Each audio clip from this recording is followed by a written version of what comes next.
Fala pessoal, beleza? Sejam bem-vindos. Eu sou Marcelo Sampaio e aqui a gente vai tratar das escrituras e de assuntos relacionados. E se você é do tipo de pessoa que acha que Jesus é encantador, mas parece que está tão longe de você, que o reino de Deus está tão distante, esse Deus que muitos falam há, há anos que existe, alguns falam que não existe, que é apenas história da carochinha. Lá no fundo você crê, você gostaria de conhecê-lo, mas se sente talvez sujo, sou muito pecador, melhor deixar pra lá, não é pra mim esse negócio. Cara, é justamente pra você que eu quero falar, tá? Porque eu já fui esse cara. Então, eu quero convidar você a viver comigo um dia de cada vez, beleza? Bora pro primeiro vídeo. Bom, vamos lá. Esse primeiro vídeo eu vou falar de João 9. E por que eu vou falar de João 9? Bom, há muito tempo já vem sido tratado como polêmico esse assunto dos desigrejados. Já faz muito tempo que os desigrejados, né? Esse termo é usado para... Se você não sabe, esse termo é usado para as pessoas que creem em Deus, que creem no Messias, né? Em Jesus, ou se você chama ele de Yeshua ou Yahushua, é a mesma pessoa. Crê nele como Salvador, porém não vê verdade em muitas denominações e acabam se afastando da igreja, né, templo, mas acabam não abandonando a fé, né, até porque isso não depende das denominações, né. Então, esse termo desigrejado é usado para esses tipos de pessoas, e na verdade o estopim foi o vídeo de um cara que, por sinal, eu gosto muito dos vídeos dele, do posicionamento dele em várias coisas, em vários assuntos, porém nesse, infelizmente, ele, como a gente diz aqui no interior do Paraná, patinou no seco. Esse aí, acho que ele, ele errou feio, errou longe. Que os desigrejados, vamos dizer assim, linka os desigrejados com o espírito do anticristo. Olha só que bordoada, né? Que vejo eu um tiro no pé que ele deu. Mas enfim, todo ser humano é digno, né? É sujeito a erro, né? Então, tá sujeito a errar e, enfim. Quem sou eu para julgar alguém, mas eu tô apontando aqui um erro, né? Um erro, ao meu ver, bem grave,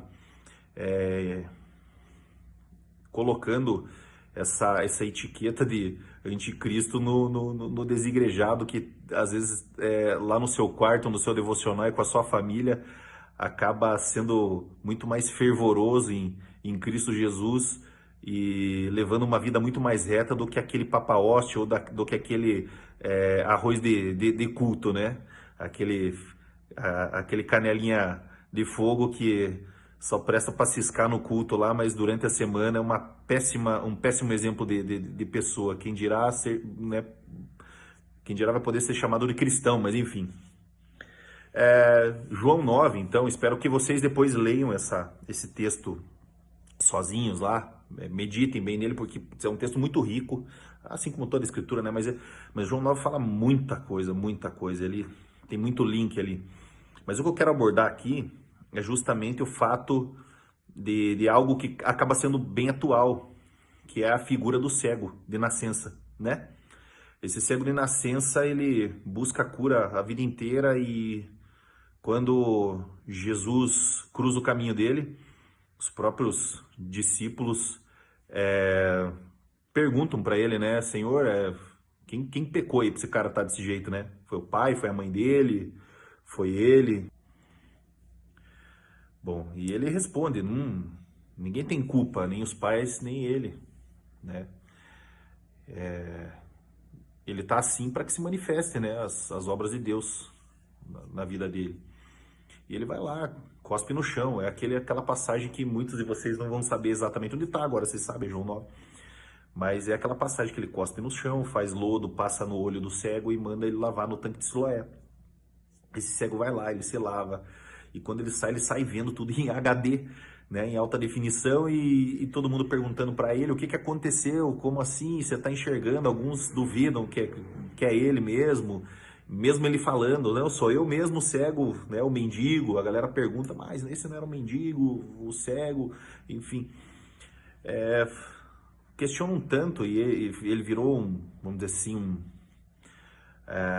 fizeram tanto burburinho em volta da história dele, até porque, pensa, impactante, alguém cego de nascença ser curado. Em pleno Shabá ainda, e os religiosos ficaram, né, acende aquela luz vermelha. Acabou que levaram ele pro templo, para dentro de um templo, tá? Lá ele foi entrevistado, vamos dizer assim, né, questionado pelos fariseus, que perguntavam para ele, você era cego de nascença, isso, você foi curado, como? Um homem chamado Jesus fez lodo, passou no meu olho, mandou lavar no tanque de Siloé. Cadê ele? Não sei. Não pode, isso não pode, é mentira, tipo, os caras não acreditavam. Resume-se, vocês vão ler lá em João 9, leiam, é sensacional. Ele fala várias vezes, os fariseus perguntam várias vezes. O que você vê ali é como se os fariseus, mesmo eles não sendo nunca, né, nunca tinham ficado um dia sem enxergar, né, nunca foram cegos nem por um minuto, enxergando, né, perfeitamente, não estavam querendo ver o que estava diante dos olhos deles ali, né, que era um milagre de Jesus, que era o próprio Deus andando ao lado deles, fazendo maravilhas, né?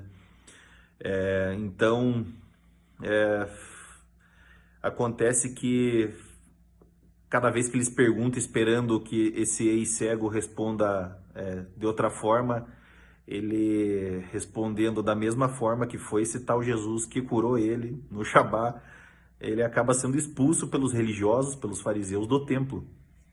E detalhe, é justamente quando ele sai do templo, expulso, com toda aquela... Eu imagino que nesse momento deve ter acontecido, sabe aquela coisa, tipo, sei lá, estão expulsando um bêbado de um bar que está incomodando. A situação deve ter sido meio parecida. Devem ter esculachado esse aí cego, jogado ele para fora do templo, tocado ele para fora do templo, e ele chega lá, exatamente quando ele sai para fora do templo, a Bíblia diz que ele deu de cara com Jesus.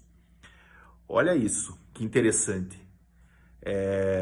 Esse ex-cego que agora vê e sabe que existe um Deus que olha pelos necessitados e que cura, que faz maravilhas, ele dentro do templo ele não viu nem um pingo desse Deus.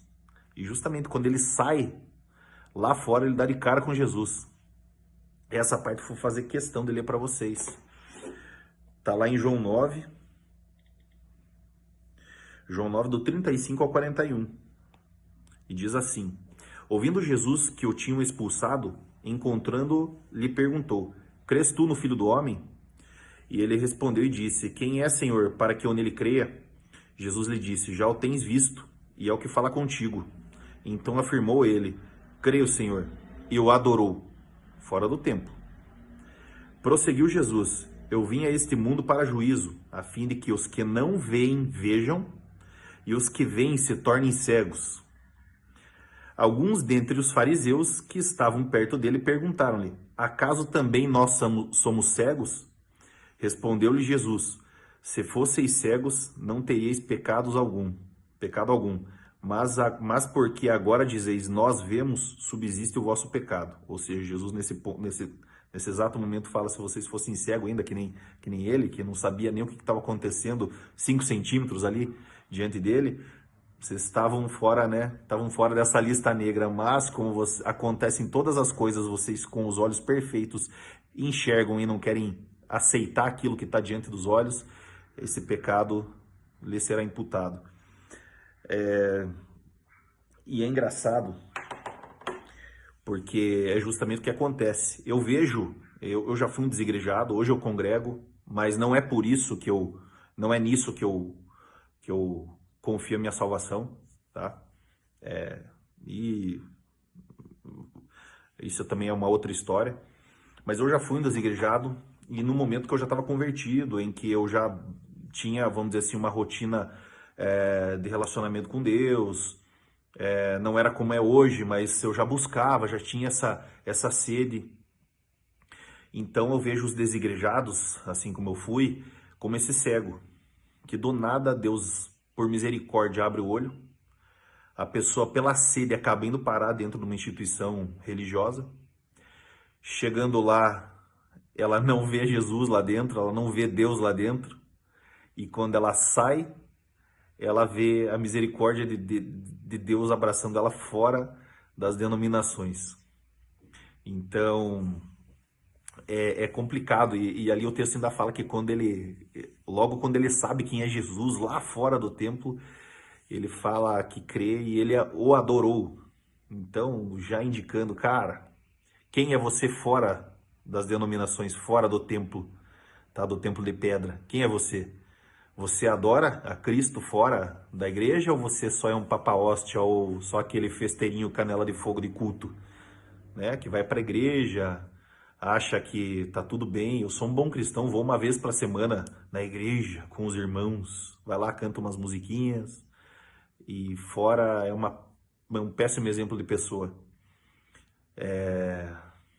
Esse cego viveu uma vida de cão a vida inteira, assim como muitos dos desigrejados, perdido, não sabia, né, onde estava pisando, não sabia onde encontrava Deus. Quando Deus resgata eles, eles acabam encontrando e, meu, depois de desperto, depois dos olhos abertos, cara, denominação nenhuma prende você. A palavra de Deus te prende. Cristo te prende com a misericórdia. Então, desigrejado não tem nada a ver com o espírito do anticristo. Muito pelo contrário, eu creio que a gente está chegando num tempo em que a verdadeira igreja vai cada vez mais se afastar das denominações. Haja visto como o comportamento dessas denominações tem piorado com o passar dos anos, criando vamos dizer assim, atrações para agregar pessoas na congregação, né, pagadores de dízimos, vamos dizer assim, encher igreja, fazem evento, tem igreja até no metaverso, mas a verdade da palavra é deixada de lado quando o pensamento não deveria ser em encher igreja, mas sim em resgatar almas. Eu lembro de eu ter falado uma vez para um pastor de uma antiga igreja que eu congregava, a respeito de... Ele se preocupava, poxa vida, e um pensamento até puro dele, assim, poxa vida, a gente trabalha tão dentro da palavra e a igreja parece que não vai. Eu falei para ele, cara, se você quiser encher a igreja, é justamente o contrário do que você está fazendo, que você tem que fazer, né? Você não tem que se preocupar se você está enchendo a igreja, tem que se preocupar se ela está no caminho e se as pessoas que estão vindo aqui estão realmente né, sendo resgatadas, sendo pescadas, né, por Cristo. Mas enfim, era isso que eu queria falar para vocês. Não se preocupe se você é um desigrejado, se preocupe se você não está tendo relacionamento com Deus, tá? Veja analise como está teu devocional, como está tua programação diária de leitura, como você tem adorado a Deus em tudo que você faz, no teu trabalho, com os amigos, com a tua família, principalmente naquele momento em que não tem ninguém vendo.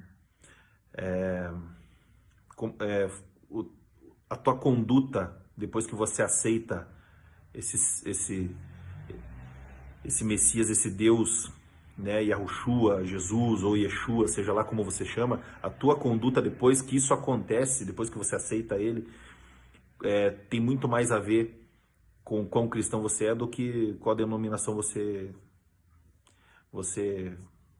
participa. Bom, é isso aí, eu me enrolei um pouco, me perdoe porque é o primeiro vídeo, mas enfim, um abraço, até o próximo.